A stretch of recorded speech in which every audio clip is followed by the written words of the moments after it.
serving House member reportedly settled this case we're talking about today, folks, in 2015 after allegedly making repeated sexual advances to female staff. In documents that were obtained by BuzzFeed News, several former staff members reportedly accused Conyers of requesting sexual favors, as they put it, rubbing their hands sexually and rubbing their legs and backs. The central woman in the case reportedly believed she had no other option than to remain quiet and take the settlement. I was basically blackballed.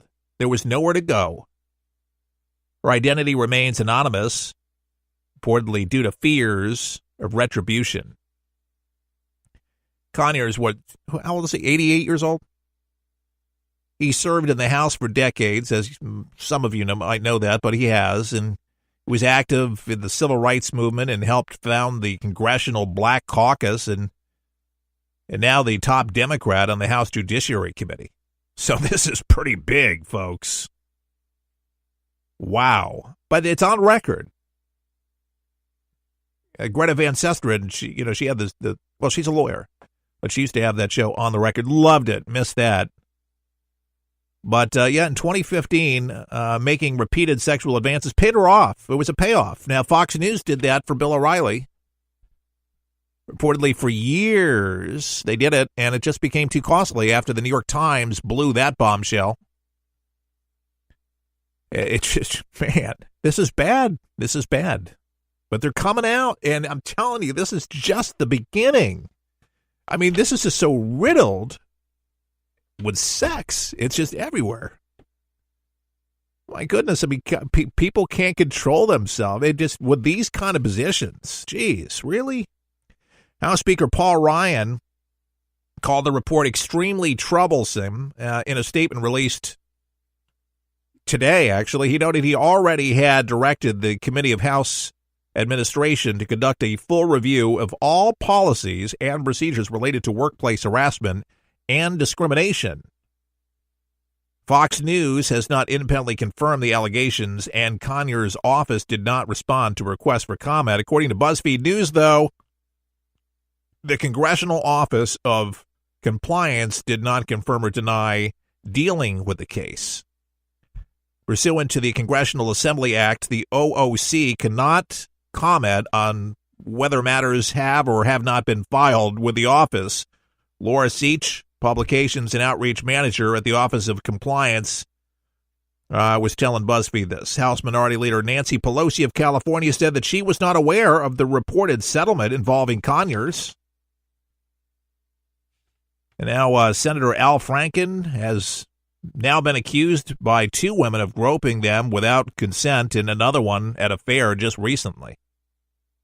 And Pelosi pointed to new legislation to put forth by Democratic Representative Jackie Speier, which the Democratic leader said would provide much-needed transparency on these arrangements and make other crimes critical reforms. I strongly support her efforts, Pelosi says.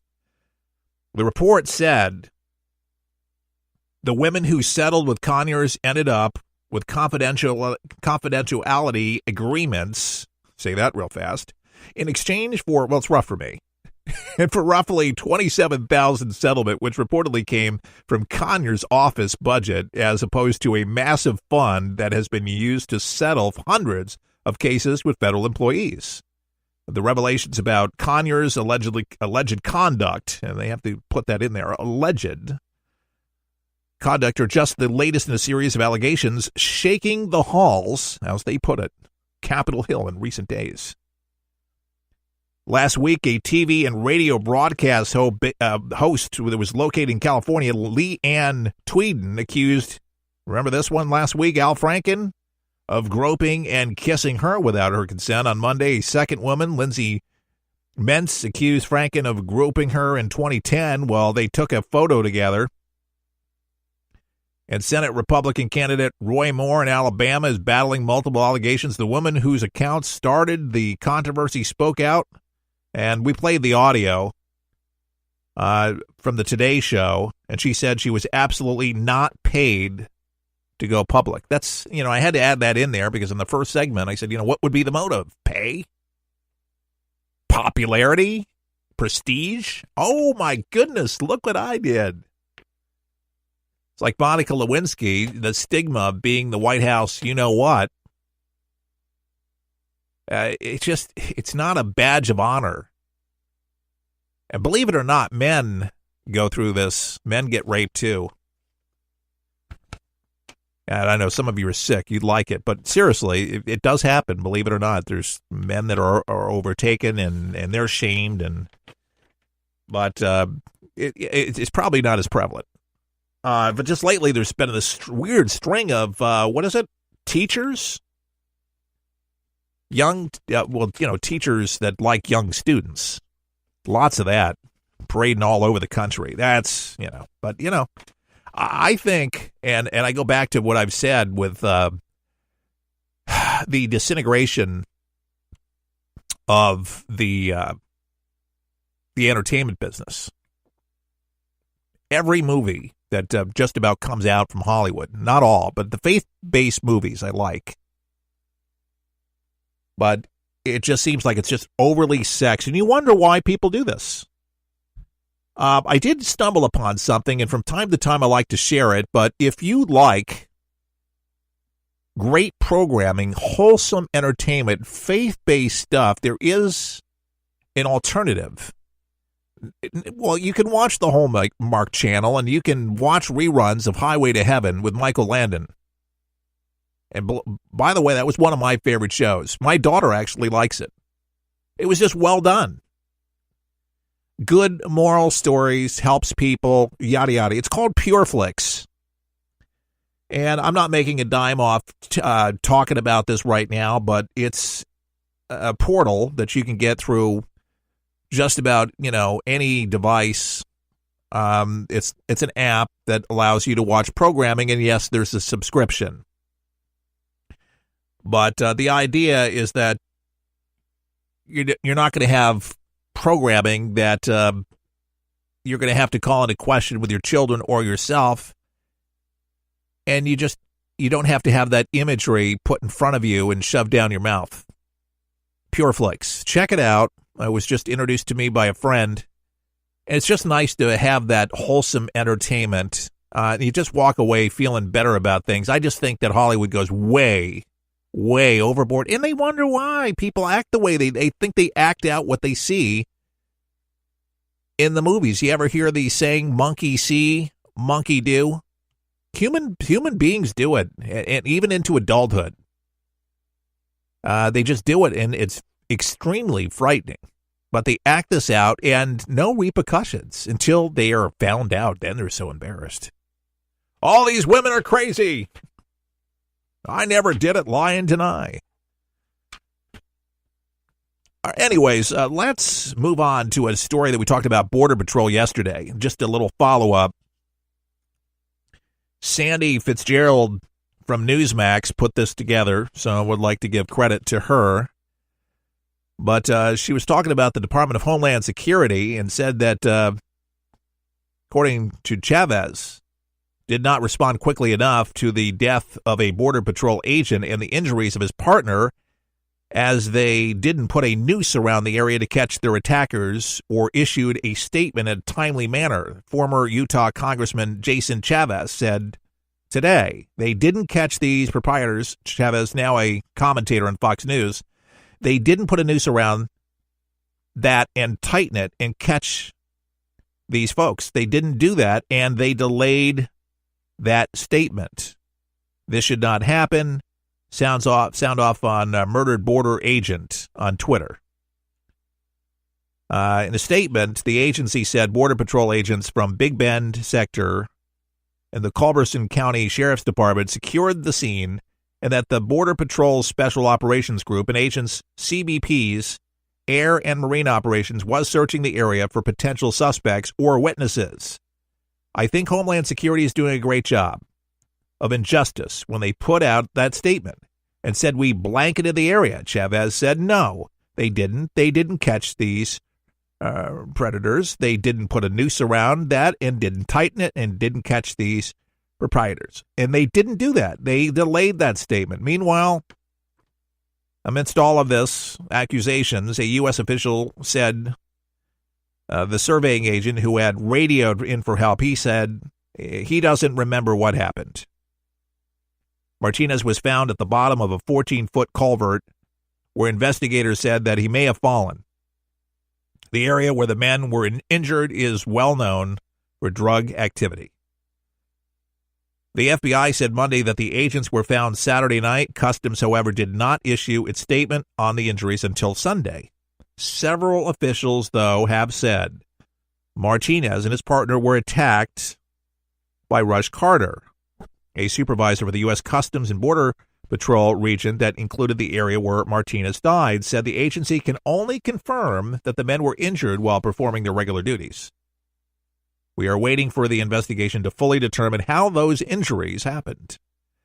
Chavez, of course, said today he's spoken with people who worked the area where Martinez and his partner were injured, and he's angry about the incident.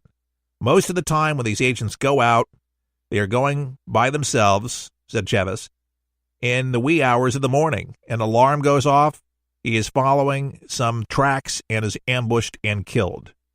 He also insisted that Americans should not be fooled to think that everyone who is coming across the border just wants to make their lives better. Come on, Chavez said. They are running drugs and doing other nefarious things. These are very bad actors out there. I'm totally on board with the president. Build that wall. U.S. District Court Judge William Ork ruled out the administration's argument that Trump's order applied to just a small amount of money and that he couldn't set rules on spending that Congress has approved.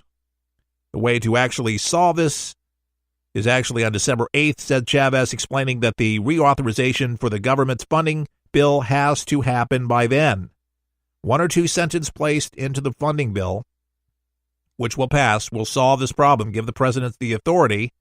Ork, he has added, is a clear partisan who has no desire to help Trump. But Congress has a responsibility to give the president this option, and they can do it week after next. Build the wall, because more of this is going to happen at an increase. And these bad hombres, as Donald Trump has called them, are just that. The gang, the drugs, it's just coming across our border. We don't catch all of them. And when we confront them, our agents are getting killed. Now, 39 border agents killed in the line of duty since 2003. You tell me there's not a problem at the border. But where is the left outrage of 39 dead border agents at the border? The wall will most definitely help, and we must have it. That's my takeaway from this, and I'm not backing down from the walls. There's good evidence that shows that it will work, along with cameras and extra surveillance and drones. I think more drones would be a great deterrent to track him down. I think would be a great thing. By the way, liberals are turning on Franken. He's been taking a lot of fire on the rank and file of liberal groups and progressives. They're pouncing on these reports because of the second accuser that surfaced yesterday. An accusation last week from a former Playboy cover model before Franken was senator was damaged enough, but new accuser Lindsay Mentz allegations that Franken groped her when he was a senator and brought the claws out from liberals. We believe Lindsay Mentz. We believe Leanne Tweeden should be accountable. Wrong is wrong, and the Democrats need to show they strongly and consistently stand for women's rights. Sally Cohen. If Franklin were a Republican, liberals like me would instantly call for him to resign. Should be no difference because he's a Democrat. Credo Action has also called for the Democratic senator's immediate resignation. From inside the chamber, Senator Kristen Gillibrand on Monday said that an ethics probe into Franken's actions need to happen immediately, ensuing a demand that Franken resign. I take thousands of photos of the state fair surrounding